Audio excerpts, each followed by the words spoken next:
MP అభ్యర్థులు కావాలను వీళ్ళ దాని ప్రకారము పార్టీల వారీగా స్ట్రాంగ్ లీడర్లు ఉన్నటువంటి సీట్లు బీజేపీలో మెదకు, నిజామాబాదు, కరీంనగరు, సికింద్రాబాదు, మల్కాజ్గిరి, ఆదిలాబాదు, చేవెళ్ళ, మహబూబ్ నగర్, నాగర్ కర్నూలు, భువనగిరి 1, 2, 3, 4, 5, 6, 7, 8, 9, 10 స్థానాల్లో బీజేపీకి పోటీ గట్టిగా స్ట్రాంగ్ లీడర్లు ఉన్నారు. కాంగ్రెస్కు 1 జహీరాబాద్, పెద్దపల్లి, మహబూబ్ నగర్, మహబూబాద్, నల్గొండ, భువనగిరి, ఖమ్మం 1, 2, 3, 4, 5, 6, 7 స్థానాలకు మాత్రమే కాంగ్రెస్ కూడా అధికారంలో ఉన్నటువంటి కాంగ్రెస్ కూడా. బీఆర్ఎస్కి అయితే కరీంనగర్, వరంగల్, మహబూబాద్, ఖమ్మము. అయితే ఖమ్మంలో కూడా నామనాగేశ్వరరావు ఒకవేళ పార్టీ మారిపోతే ఇక అసలు బీఆర్ఎస్కు స్ట్రాంగ్ లీడర్లు ఎవరున్నారు, పువ్వాడ అజయ్ కూడా పార్టీ మారుతాడేమో అనేటువంటి ఒక చర్చ జరుగుతున్నది.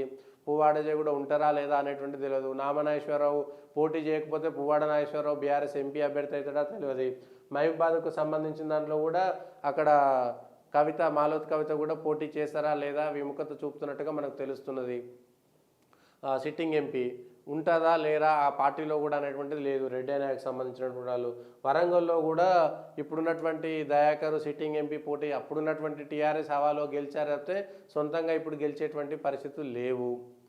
ఇప్పుడు ఆరూరు రమేష్ కూడా పార్టీలో ఉంటారా లేదా, ఆరూరు రమేష్ కూడా బీజేపీలోకి వెళ్తారంటే చర్చ జరుగుతుంది. నిజమా కాదలే కానీ ఇది బీజేపీ పార్టీ కార్యాలయంలో జరుగుతున్నటువంటి చర్చ. ఆరూరు రమేష్ కూడా వరంగల్ ఎంపీ స్థానం నుంచి పోటీ చేస్తారు అనేటువంటిది ఒక చర్చ జరుగుతున్నది. బీజేపీ ద్వారా వెళ్తే అక్కడ ఎంపీకి అవకాశం ఉంటుందేమో అనేటువంటి ఒక చర్చ జరుగుతుంది. కాబట్టి అక్కడ కూడా వరంగల్లో కూడా బీఆర్ఎస్కు బలమైనటువంటి అభ్యర్థి ఎక్కడ ఉన్నారంటే తెలియదు.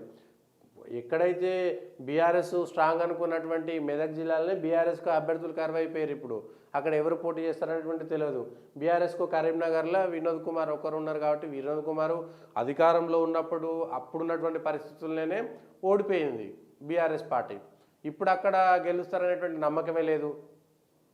అధికారంలో ఉన్నప్పుడు 2019 ఓడిపోయినటువంటి స్థానం కాబట్టి అక్కడ లేదు. కాంగ్రెస్కు జహీరాబాదు, కాంగ్రెస్ సహజంగా అధికారంలో ఉన్నది కాబట్టి అభ్యర్థుల కరువు అయితే ఉండదు. ఎక్కడైనా సరే ఈ స్ట్రాంగ్గా ఉన్నటువంటి 10 చెప్పారంటే ఎక్కువ పోటీ ఉన్నటువంటి స్థానాలు అనుకోవచ్చులో, కానీ ఆ విషయంలో కాంగ్రెస్ పార్టీకి 7-8 స్థానాల్లో గట్టి పోటీ ఉంటుంది. మిగిలిన స్థానాల్లో ఇప్పటికిప్పుడు అభ్యర్థులు కనపడకపోవచ్చు, కానీ ఎన్నికల సమయానికి వచ్చేసరికి ఈ పార్టీ నుంచో ఆ పార్టీ నుంచో సొంత పార్టీలో ఉన్నటువంటి నాయకులను తీసుకొస్తారు. అధికార బలం వాళ్ళకు అవకాశం ఉంటుంది. అధికారంలో ఉన్నారు కాబట్టి కొంత వాళ్ళకు అభ్యర్థుల కొరత తగ్గచ్చు. ఇప్పటికీ కొంత అవకాశము తక్కువ ఉంది, ఒక 6-7 చోట్ల అభ్యర్థులు లేరనుకోవచ్చు. కానీ కాంగ్రెస్కు ఎన్నికలు సమీపించే నాటికి కాంగ్రెస్ పార్టీకి అభ్యర్థులు మాత్రం దొరుకుతారు. ఏదో ఒక పార్టీ నుంచి ఈ పార్టీలో ఆ పార్టీలో టికెట్ రానటువంటి వాళ్ళు కూడా ఆ పార్టీలోకి వెళ్ళొచ్చు. పోటాపోటీ మాత్రం ఒక 7-8 స్థానాల్లో 8-9 మంది 10 మంది పోటాపోటీ మాత్రం ఉన్నారు. ఆ పోటాపోటీ ఉన్న దాంట్లో మహబూబ్ నగర్లో దాదాపుగా వంశీచంద్ర రెడ్డి తప్ప ఇంకెవరూ ఉన్నటువంటి అవకాశం లేదు. మహబూబాద్లో కూడా దాదాపుగా బలరాం నాయకే ఉంటాడు అనేటువంటిది ఒక గతంలో ఎంపీగా పోటీ గెలిచారు, కేంద్ర మంత్రిగా పనిచేసినటువంటి వాళ్ళు ఉంటారు. బెల్లయ్య నాయకో ఇంకెవరో ఒక పొంగులేటి శ్రీనివాసరెడ్డి వర్గానికి సంబంధించిన ఒక మహిళా అభ్యర్థిని నామినేటెడ్ పోస్టులు ఇస్తారన్నట్టు చర్చ జరుగుతుంది. పెద్దపల్లిలో వెంకటేష్ నేత చేరింది కాబట్టి కాంగ్రెస్ పార్టీ పరిస్థితి అది ఉండొచ్చు. భువనగిరిలో ఆల్రెడీ పోటాపోటీ ఉన్నది, ఎవరి పేరు చెప్పుకునేటువంటి పరిస్థితి లేదు. బీసీల రెడ్డిలక భువనగిరిలో కోమటిరెడ్డి కుటుంబానికి అనేటువంటిది ఒక చర్చ. నల్గొండలో జానారెడ్డి కుటుంబానిక లేదంటే ఉత్తమ్ రెడ్డి వర్గానికి సంబంధించినటువంటి వ్యక్తికి ఇస్తారనేటువంటిది. ఖమ్మంలో రాహుల్ గాంధీ వస్తాడు అనేటువంటి చర్చ. రాహుల్ గాంధీ వస్తే కూడా ఈ మూడిట్లలో ఒక మారిపోతుంది. ఇక బీజేపీ మెదక్లో రఘునందన్ రావు ఉన్నాడు, నిజామాబాద్లో అరవింద్ ధర్మపురి, కరీంనగర్లో బండి సంజయ్, సికింద్రాబాద్లో కిషన్ రెడ్డి, మల్కాజ్గిరిలో ఈటల రాజేందర్, ఆయన మురళీధర్ రావు గారు కూడా అక్కడ అభ్యర్థిత్వాన్ని పరిశీలించమని అంటున్నారు. కానీ ఈటల రాజేందర్ మల్కాజ్గిరి మధ్యన మురళీధర్ రావు మధ్యన మల్కాజ్గిరిలో పోటీ ఉన్న ఈటల రాజేందర్కే దాదాపుగా అయిపోయే అవకాశం కనబడుతుంది. ఆదిలాబాద్లో స్వయం బాపురావుకు వ్యతిరేకంగా అక్కడ అనేక మంది ఉన్నా కూడా స్వయం బాపురావుకే టికెట్ వస్తుంది అనేటువంటిది ఒక చర్చ జరుగుతుంది. చేవెళ్ళ విశ్వేశ్వరరెడ్డి, దాదాపుగా చేవెళ్ళలో విశ్వేశ్వరరెడ్డి నుండి జనార్దన్ రెడ్డి వాళ్ళు వీళ్ళు ఉన్నా కూడా విశ్వేశ్వరరెడ్డి అయిపోవచ్చు.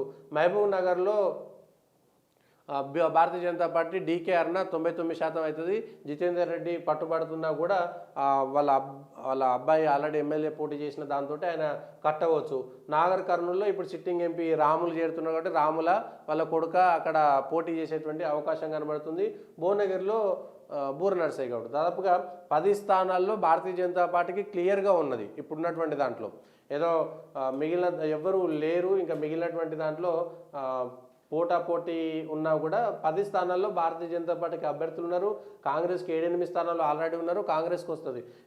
బీఆర్ఎస్ పరిస్థితి ఎటుగాని దాంట్లో మాత్రం ఉండేటువంటి అవకాశం కనబడుతున్నది. బీఆర్ఎస్కు అభ్యర్థులు ఎవరు దొరుకుతారు, ఎవరు దొరకరు అనేటువంటి దానిపైనే చర్చ ఉన్నది. ఖమ్మంలో కూడా ఎవరు పోటీ చేస్తారు, ఎక్కడైనా మెదక్లోనే బీఆర్ఎస్ పార్టీ గెలిచే పరిస్థితి లేదు. ఇంకెక్కడ ఉంటుంది? కరీంనగర్లో లేదు. కరీంనగర్లో అనవసరంగా నిన్న బండి సంజయ్ మీద కోడిగుడ్ల దాడి చేసి, హుస్నాబాద్లో ఆయన మీద రాళ్ల దాడి చేసి, వాళ్ళ కార్యకర్తలను రెచ్చగొట్టి, మళ్ళా హిందూగాళ్ళు బొందుగాళ్ళని కేసీఆర్ ఎట్లయితే తప్పు చేసిండో, పొన్నం ప్రభాకర్ అక్కడ రాముల వారి తలంబ్రాలు కాదు అవి రేషన్ బియ్యం అని ఎప్పుడైతే అన్నాడో అప్పుడే అవుట్ అయిపోయింది కరీంనగర్ సంబంధించి. అది రాములవారి బియ్యం కాదు రేషన్ బియ్యం అని. రేషన్ బియ్యం అయితేంది, రాములవారి బియ్యం అయితేంది, దీనికి సంబంధించినటువంటి అంశం పైన కూడా క్లారిటీ లేదు అనేటువంటిది ఒక చర్చ.